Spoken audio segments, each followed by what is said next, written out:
Should INFJs pursue careers in music, painting, or any kind of visual art? Why or why not? Stick around for today's show to find out.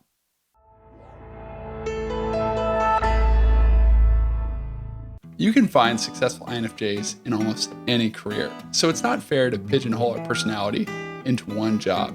That said, our function stack and our personality makeup does lend itself to particular roles. So how about the arts? If you're like me and a lot of other INFJs I know, you're probably drawn to either painting, drawing, or some kind of music, if not also drama or acting or dance or something else where you're expressing yourself via your senses and creativity in combination. That, in short, was why I decided to play a little riff at the beginning of this video, because since 7th grade and earlier, to be honest, I've loved music. I couldn't get enough of the guitar in particular. So that's why I spent a couple of years ago a good bit of time starting to learn theory and developing some fingerpicking skills and some lead playing. Nothing to write home about by any means, but I did think about making it a career, especially since I really enjoyed crafting the words to communicate what I was feeling and to communicate original ideas and thoughts. And this isn't foreign to any INFJ.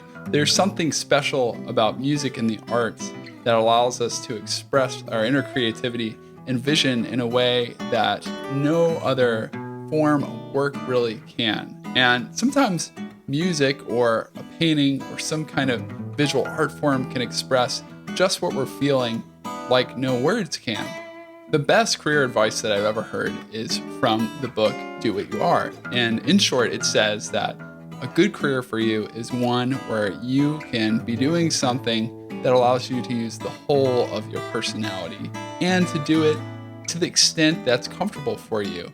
In other words, if you're a dominant intuitive like we are, you should have a lot of creativity, a lot of learning, a lot of skill development, and a lot of freedom to work with ideas and theories, mainly first and foremost. But you're also, as an extroverted feeler, going to want some time with people, and a good bit of it, because that's the main way that you connect with the outside world, helping others, making it easier for them to feel at home, helping them understand themselves and work through problems and just grow in general as a person.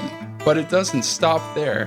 You also need to use the tertiary and inferior functions in your personality. So for us, that's introverted thinking.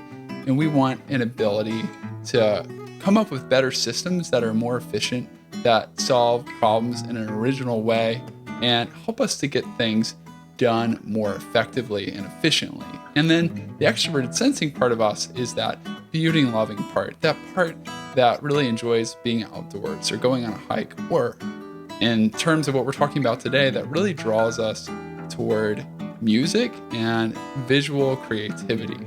The challenge is that we'll probably be happiest when we're using each of these functions in the right order and to the right extent.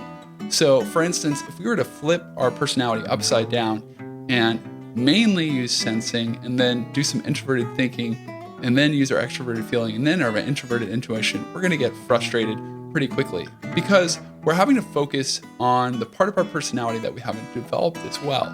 Anytime we have to manipulate things with our hands or pay attention to the details or be caught up in the moment of the here and now, that's going to tend to be stressful because that's not what we do best. That's not what we spend the majority of our lives working on and thinking about.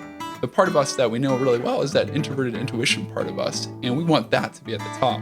So if we're focusing on the sensing, that can create a lot of challenges. Same with introverted thinking. Though we like to think philosophically and reductionistically and understand and categorize the world on a higher level, a big picture, so we can understand how everything works together and then break it down to help others, we don't want to have to excessively focus on introverted thinking and wholly rely on it. We want it to be part of what we're doing, but we want it to come in third place like it is in our function stack. Enter music and the visual arts. The wonderful thing about pursuing a career with either of these art forms is that it's really going to demand a lot from your intuitive side. The biggest part of you. You're going to love the creative part, the idea of birthing something and doing something original that's never been done before. That just brings us to life and gets us excited, especially when it can capture and communicate our feelings and the feelings of others that we've observed. But the challenge here, as I first learned from AJ Drenth of personalityjunkie.com, is that we have to make a leap.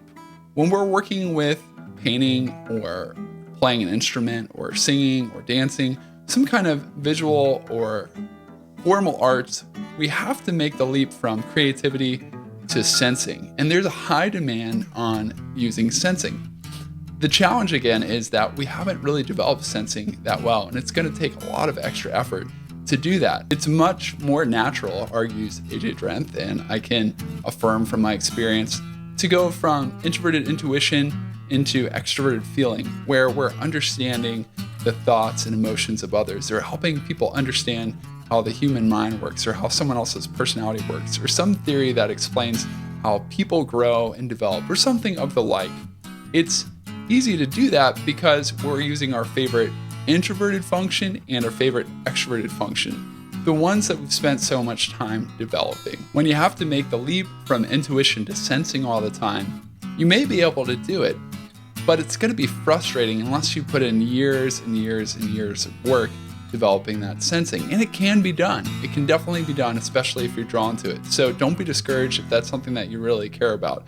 But just know that it's probably going to require some more work and come less naturally. It may be more of a challenge, and you may have a harder time taking the visions and ideas that are in your head and communicating them through that sensory medium.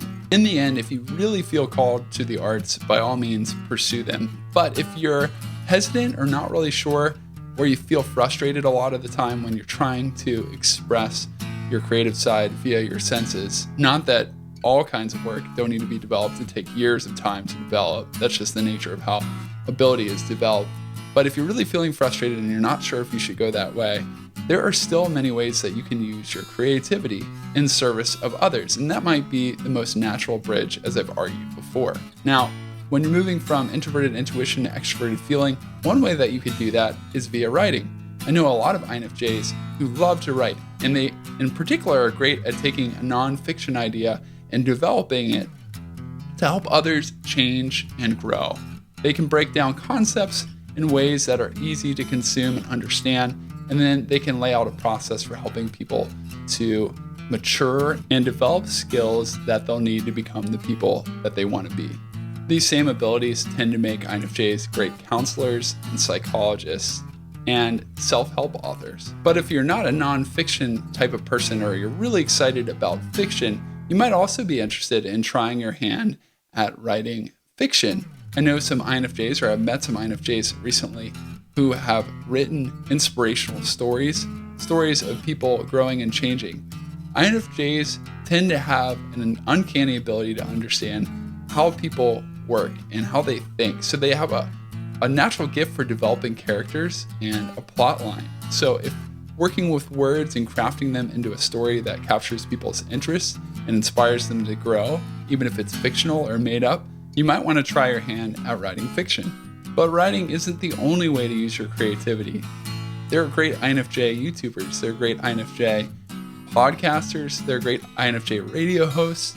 There are INFJs all over the place using their ability with words, or not with words, just their creativity in general, to help people grow and change. But they do it both on the camera or behind the scenes, some way where they can be directly linked to helping people take that next step in their development or work through some difficult point. And I should add on to this point too, there are people who work in service of animals and the environment, or other values that they care about at a deep level. And some people work with individuals, some people work with societies, some people work with particular cultures. Whatever you're passionate about that connects to your story, that leverages your unique abilities and your creativity, and again, usually helps people or someone else that you care about deeply, that's probably going to be good work for you. So in the end, are the arts for INFJs? Absolutely. I think there's definitely a place for that. And for some of us, it might be a great career.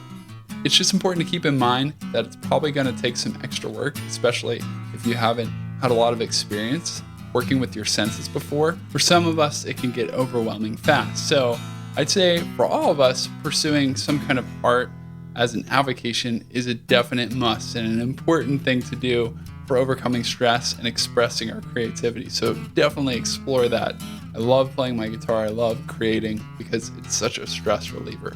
But as you think about your career and how to pay the bills from day to day, think about how you can use your intuition and your intuitive gifts to help others change and grow, or in service of that thing that you care about deeply. And I just want to say it one more time because I think it bears repeating. Ultimately, it's up to you. So we are all different. We all have unique experiences, gifts, and abilities. Even as INFJs as a group, we are individually different. So you need to take it all into account. And at the end of the day, you make the call for what's right for you. But these are just some thoughts to consider along the way. If you'd like to learn more about your INFJ personality, then I'd love to give you a copy of my book for free, The INFJ Personality Guide.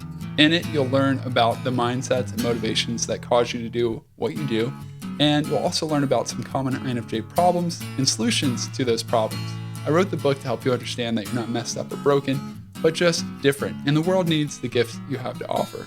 You can get a copy of it, again for free, by either texting the letters INFJ to the number 444999, or by visiting ispeakpeople.com/INFJ-personality-guide.